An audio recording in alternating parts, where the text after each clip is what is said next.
जय जय श्री राधे, जय जय श्री श्याम। श्री खाटू श्याम जी का संपूर्ण इतिहास श्रवण करते हैं। कौरव वंश के राजा दुर्योधन ने निर्दोष पांडवों को सताने और उन्हें मारने के लिए लक्षादि घर का निर्माण किया था, पर सौभाग्यवश वे उससे बच निकलकर वनवास जाकर रहने लगे। एक समय जब वे वन में सो रहे थे, उस स्थान के पास ही एक हिडंब नामक राक्षस उसकी बहन हिडिंबी सहित रहता था।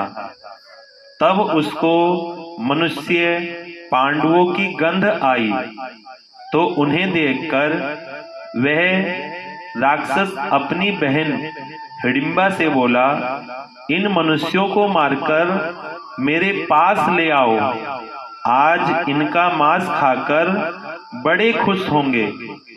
हिडिंबासुर के कहने से हिडिंबा वहां आई, जहां पास में ही चारों भाई कुंती सहित सो रहे थे और भीम उनकी रक्षा में जग रहे थे। भीम के स्वरूप व शारीरिक गठन को देखकर हिडिंबी राक्षसी उन पर मोहित हो मन ही मन सोचा, इन श्याम सुंदर तरुण वीर की भुजाएं बड़ी हैं, कंधे सिंह के से हैं, ये महान तेजस्वी हैं, इनकी ग्रीवा शंख के समान सुंदर व नेत्र कमल दल के सदृश्य हैं, ये मेरे लिए उपयुक्त पति हो सकते हैं। अतः यह विचार वह भाई की बिना परवाह किए ही अपने स्वरूप को बदलकर अप्सरा जैसा सुंदर रूप व वैसे ही वस्त्र आभूषण युक्त होकर भीम के सन्मुख जा खड़ी हो गई। तब भीम ने पूछा कि तू कौन है और किस प्रयोजन से यहाँ आई है। यह सुनकर वह हिडिंबी बोली कि मैं और मेरे भाई हिडिंबासुर इस जंगल में रहते हैं। मेरे भाई ने आप लोगों को मारकर अपने पास लाने के लिए मुझे भेजा है, पर मैंने आपके रूप व तेज से प्रभावित होकर आपको अपना पति मान लिया है। कृपया इस बात को पूरी कीजिए। कुछ देर तक हिडिंबी के वापिस न लौटने से हिडिंबासुर वहां आया और स्त्री के सुंदर वेश में अपनी बहन से भीम से बातें करती देखकर बड़ा क्रोधित हुआ और कहा, अभी मैं इन सबको मारकर तुझे भी धोखा देने का फल देता हूँ। इस तरह यह कहकर वह भीम से मल्ल युद्ध करने लगा। बहुत लड़ाई हुई, जिसमें कई वृक्ष लता आदि का नाश हो गया। उनकी पुकार व संघर्ष को सुना तो वे चारों भाई भी माता सहित जग गए और अर्जुन व युधिष्ठिर का सहयोग पाकर भीम ने पूरी ताकत से उस राक्षस का अंत कर दिया।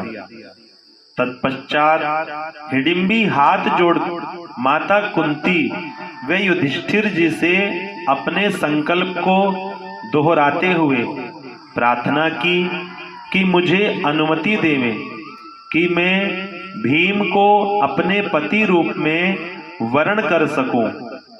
तब भीम ने कहा, तू भी अपने भाई के रास्ते चली जा। पर कुंती युधिष्ठिर ने उसे मारने नहीं दिया और हिडिंबी की बहुत अनुनय विनय पर यह निर्णय हुआ कि भीम तुम्हारे साथ 1 साल तक केवल दिन में ही तुम्हारे साथ रह सकेंगे। इस शर्त पर वह राजी हो गई और भीम से हिडिंबी का गंधर्व विवाह हुआ और कुंती व युधिष्ठिर आदि से विदा लेकर थोड़ी देर दोनों पैदल चलने के बाद वह भीम को आकाश मार्ग से ले गई और विभिन्न पहाड़ों, जंगलों, देवालयों आदि रमणीक स्थानों में वह उनके साथ कई दिनों तक विहार करती रही। उपरोक्त अवधि के अंतर्गत हिडिंबी गर्भवती हुई और उनके बाल रहित महाबलवान एक लड़का जन्मा। बाल रहित सिर होने से उनका नाम घटोत्कच रखा गया। उसके बाद वह तीनों कुंती, युधिष्ठिर आदि के पास आए। तब हिडिंबी ने कहा कि मेरा अब भीम जी के साथ रहने का समय समाप्त हो गया है और आवश्यकता होने पर पुनः मिलने के लिए कहा।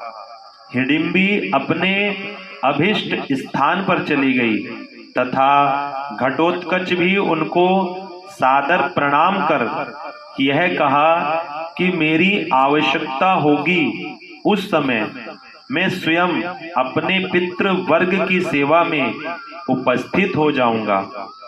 ऐसा कहकर राक्षस श्रेष्ठ घटोत्कच पांडवों से आज्ञा लेकर उत्तर दिशा की ओर चला गया। इसके कुछ समय बाद वन से लौटकर पांडु भी इंद्रप्रस्थ आ गए थे और उस समय कृष्ण भी वहां ही थे। तब घटोत्कच ने भी वहां पर आकर सबको प्रणाम किया। तत्पश्चात युधिष्ठिर ने कृष्ण से कहा कि भगवान इसकी शादी जल्दी होनी चाहिए और कैसे और कहाँ होगी, कृपया आप बतावें।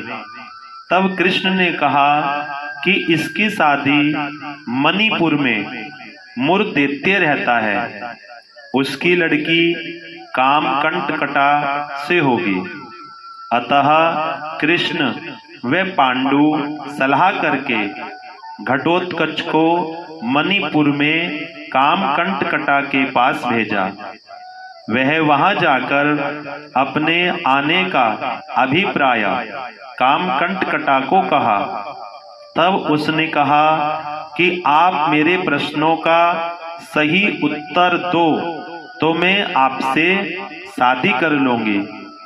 उसके प्रश्नों के सही उत्तर घटोत्कच ने दे दिए।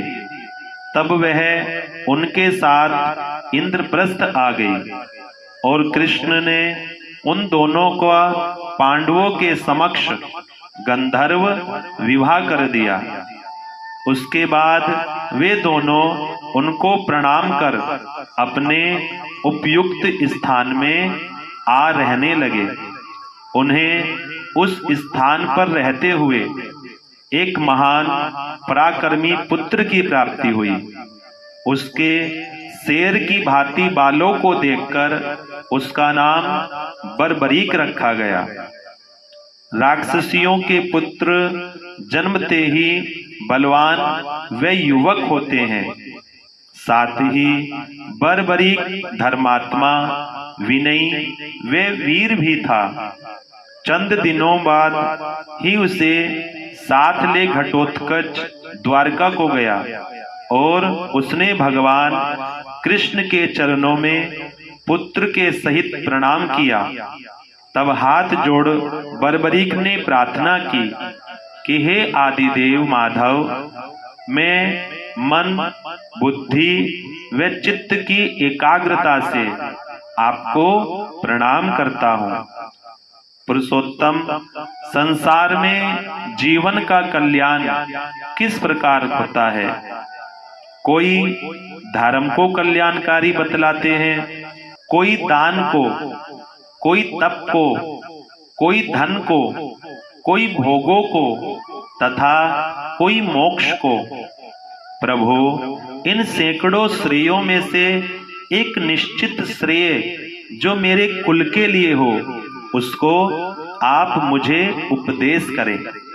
भगवान ने कहा कि वर्ण कुल अनुसार ही उसके कल्याण का साधन होता है। अतः चारों वर्णों का व्यवस्था के अनुसार क्षत्रिय को प्रथम बल साध्य है। अतः बल की प्राप्ति के लिए तुम्हें शक्ति रूप देवियों की आराधना करनी चाहिए। बर्बरीक के पूछने पर भगवान ने उसे महिसागर संगम तीर्थ में जाकर नारद द्वारा लाई गई दुर्गाओं की आराधना का आदेश दिया। बर्बरीक वहां जाकर आराधना करने लगे। कुछ वर्ष निरंतर आराधना करने पर देवियां प्रत्यक्ष दर्शन देकर जो बल तीनों लोकों में किसी में नहीं, ऐसा दुर्लभ अतुलनीय बल प्राप्त होने का वर दिया।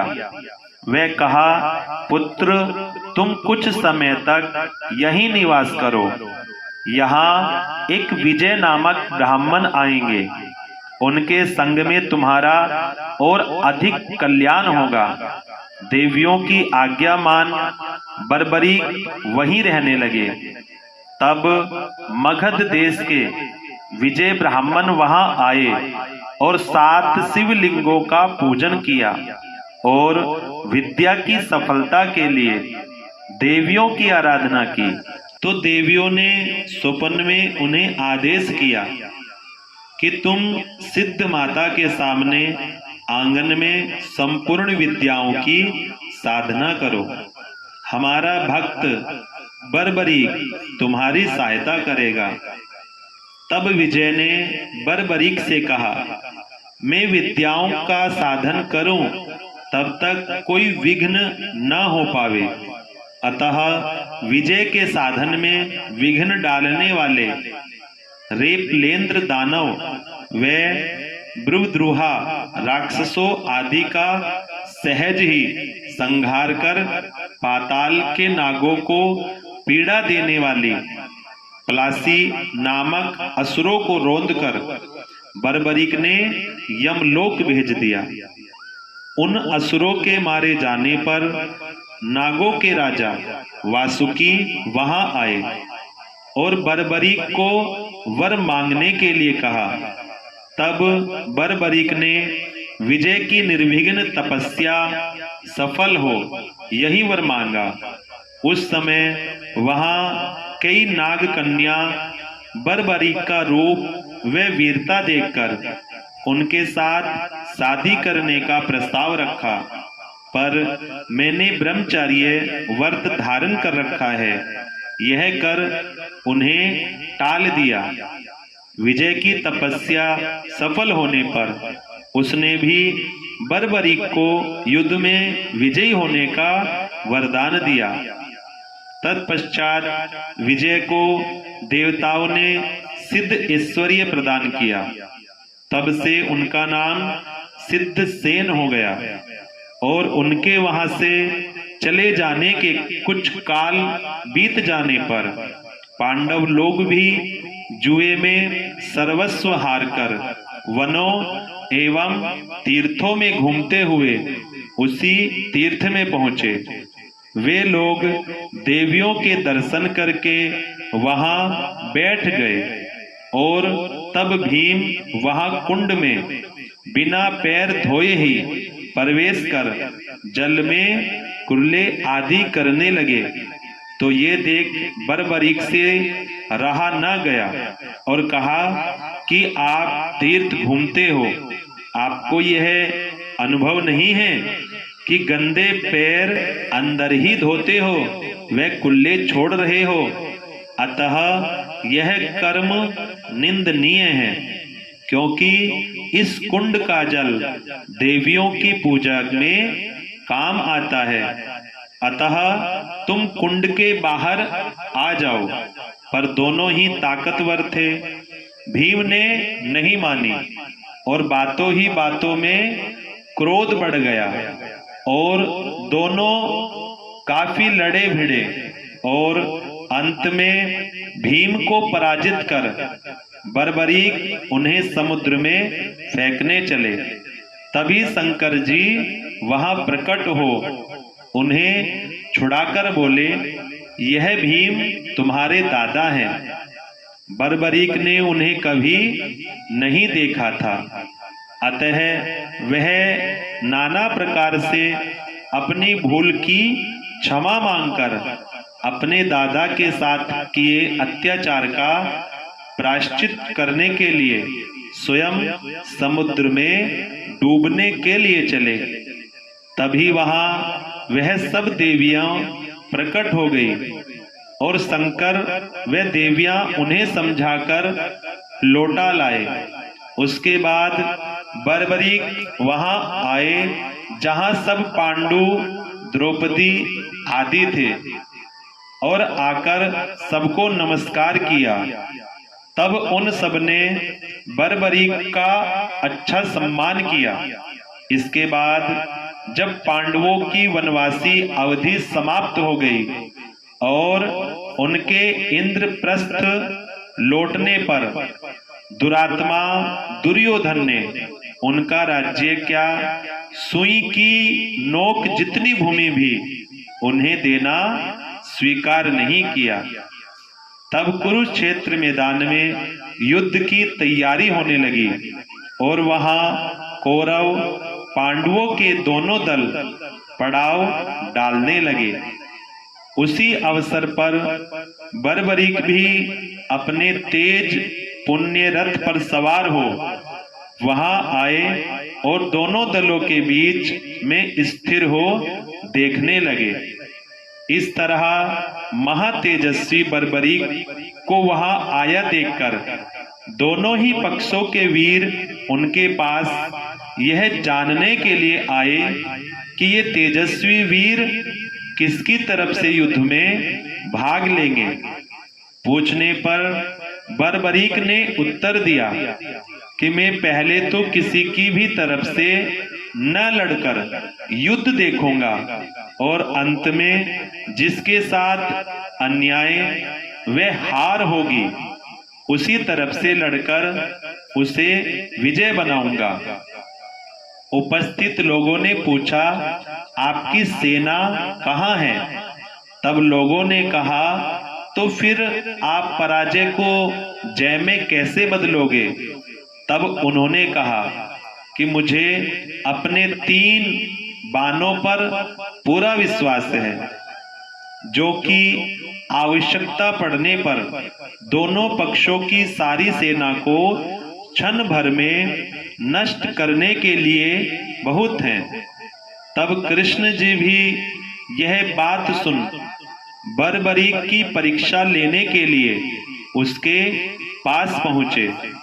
बर्बरीक ने उनका स्वागत किया। फिर कृष्ण जी ने वार्तालाप में लुभाकर कहा कि बड़ा विस्मय है बर्बरीक, तुम 3 बाणों से ही सारी सेना को कैसे नष्ट कर सकते हो?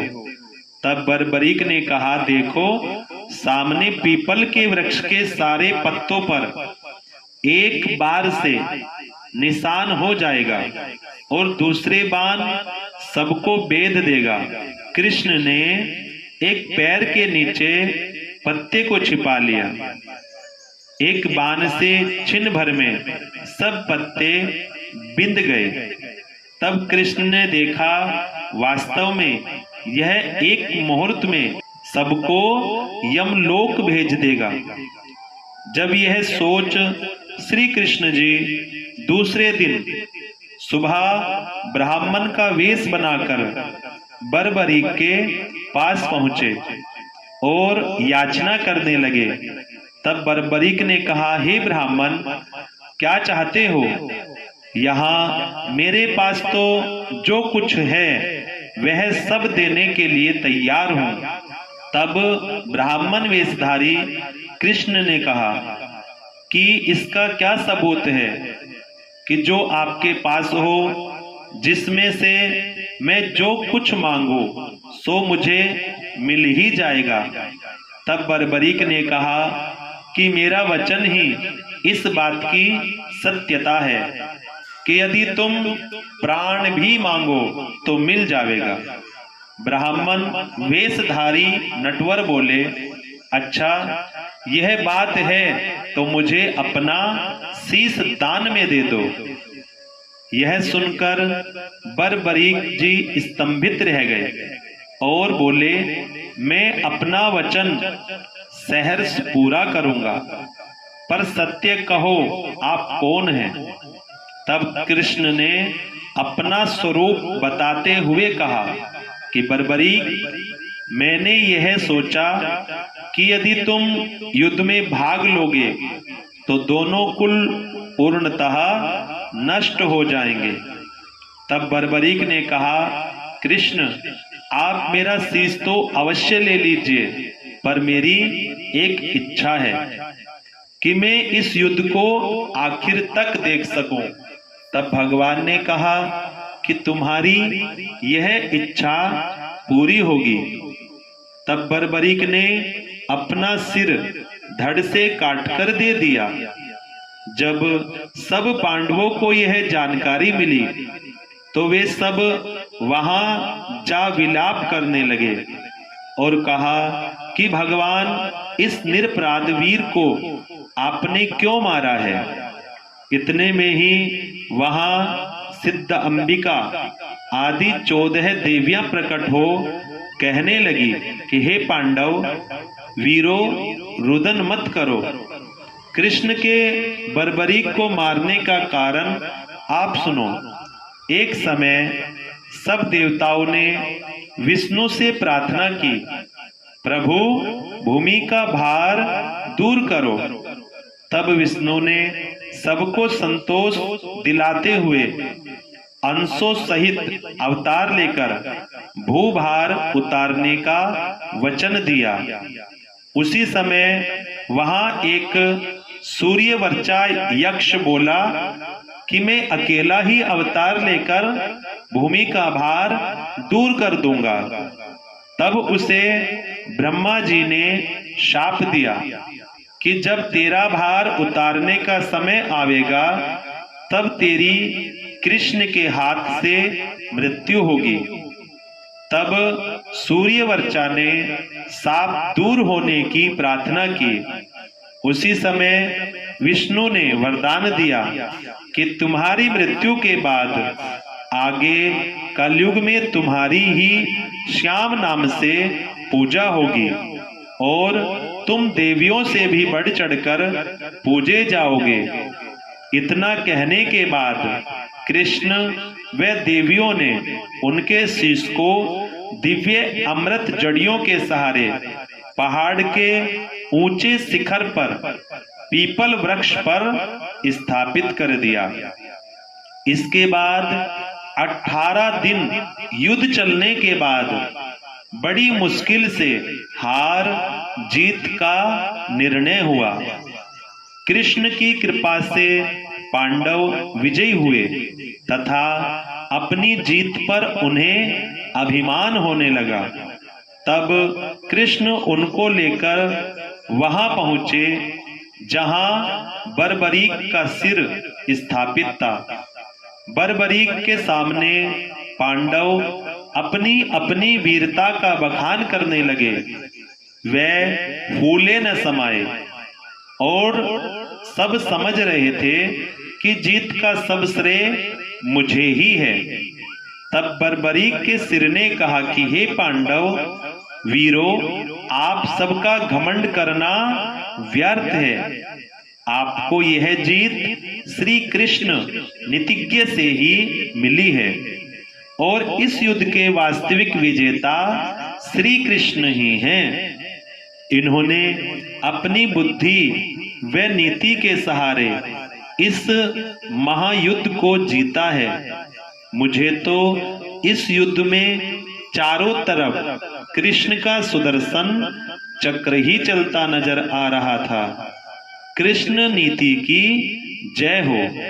यह कहकर बरबरीक चुप हो गया और आकाश से फूलों की वर्षा होने लगी। यह सुन भीम आदि पांडव काफी लज्जित हुए।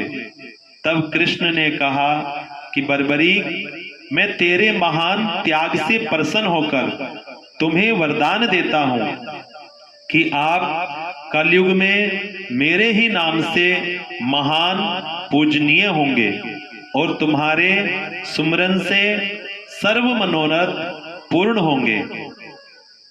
सज्जनों, वही बर्बरीक यानी श्याम जी का शीश कालांतर तक यहाँ खाटू की भूमि के अंतर्गत समाया रहा और कलयुग में वरदान के अनुसार इनका प्रकट होने का समय आया तो यहाँ श्याम कुंड है।